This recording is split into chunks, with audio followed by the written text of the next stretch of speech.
Hello, I'm Hannah, and this is Hannah's Books. As I was thinking about what books I wanted to read for Pride Month, I thought I'd talk about a variety of translations of one of the most famous lesbians of all time, Sappho.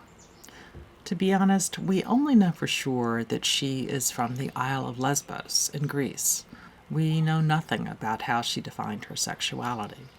But we do know that she's one of the most famous ancient Greek lyric poets we still read today, and she's one of the most famous female poets of all time.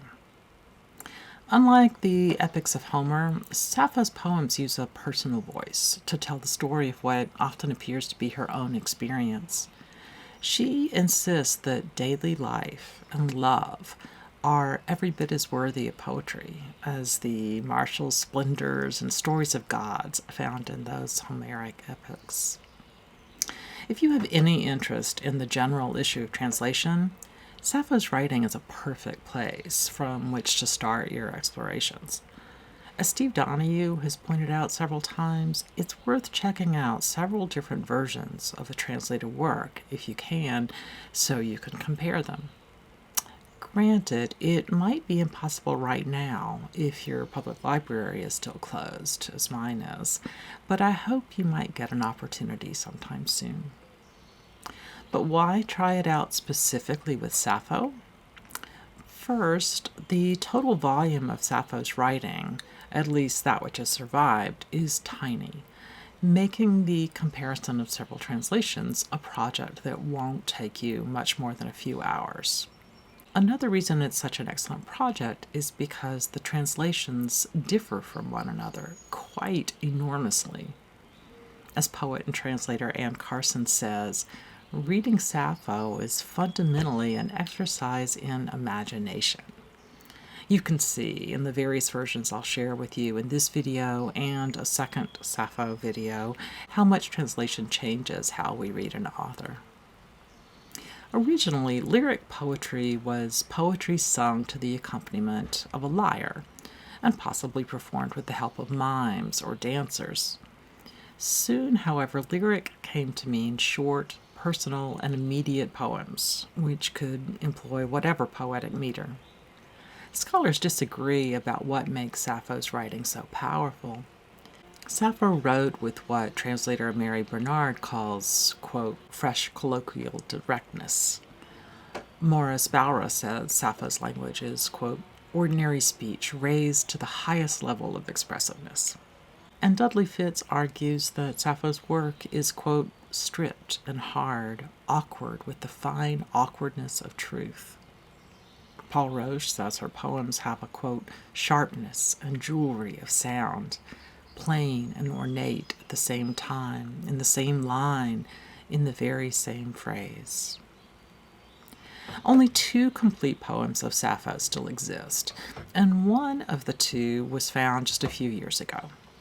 A few poems seem very close to complete. Other texts are merely fragments, and a few are just bits of Sappho's work quoted in later authors' texts.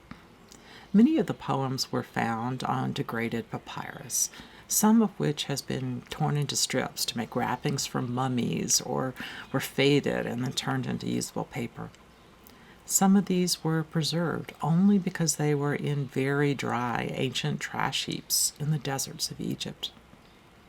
A century ago, archaeologists began to collect these postage stamp-sized bits of ancient papyrus and sent them to England. As Jeanette Winterson writes, while channeling the spirit of Sappho, "What have you done with my poems?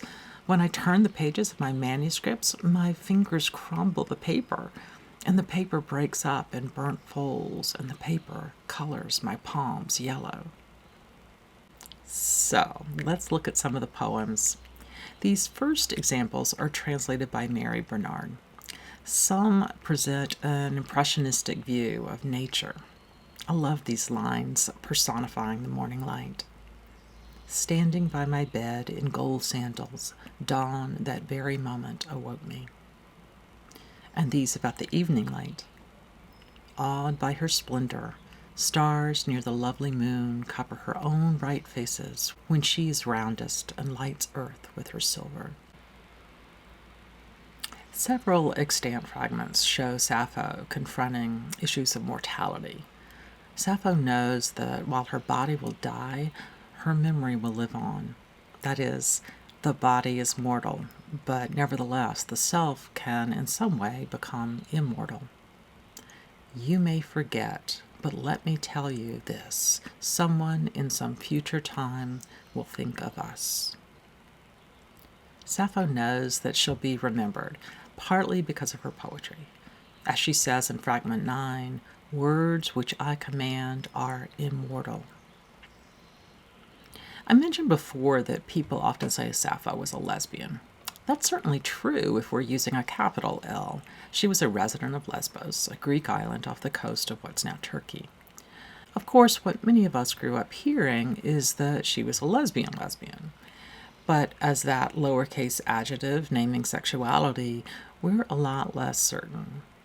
The way Sappho's sexuality has been portrayed over the centuries gives us a pretty unclear picture.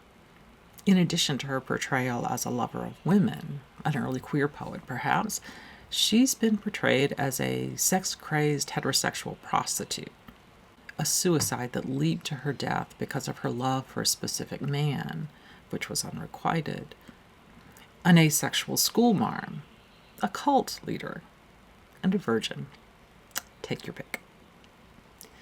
Based on an existing text, we know that Sappho was probably married, although some scholars suggest that the name for her husband implies that her marriage was all a big joke. Could she really be married to a man whose name could be translated Dick Alcock from the Isle of Man? Her poem suggests that she had a daughter, although again some scholars think that her references are in fact to a young lover. And some of her poems are about heterosexual love, as is this one, also translated by Mary Bernard. "It's no use, mother dear, I can't finish my weaving. You may blame Aphrodite. Soft as she is, she has almost killed me with love for that boy." I love the sweet freshness of this poem. It conveys the emotions of a first crush so beautifully. But just because Sappho says she's talking about a boy doesn't mean she was in love with a real boy. Sappho could easily have been assuming a different persona. Since it's believed that many of her poems might have been performed at weddings, this interpretation seems really feasible. Honestly, we just can't know what a love poem means about the feelings of its author. Many of Sappho's poems are about a particular group of women, and interestingly, many of these poems are much more erotic, about both bodily pleasure and bodily desire. Look at this example, translated in the late 1950s by the incomparable William Carlos Williams. "Peer of the gods is that man who face to face sits listening to your sweet speech and lovely laughter. It is this that rouses a tumult in my breast. At mere sight of you, my voice falters, my tongue is broken. Straightway, a delicate fire runs in my limbs, my eyes are blinded, and my ears thunder. Sweat pours out, a trembling hunts me down. I grow paler than dry grass, and lack little of dying." Certainly the intensity of this poem, and any of the others like it in the collection, does not prove that Sappho loved women any more than the first example proves she's engaged in relationships with men. And even if it did prove she had female lovers, that would not really make her a lesbian, or bisexual, or straight, since these are constructions of sexuality that arose more than 2,000 years after her death. Nevertheless, I think it's hard to miss that Sappho's poems saw women as sexual beings, full of beauty and passion and longing. She imagined that both emotional and physical desires could be fulfilled in a variety of ways without censure or disapproval.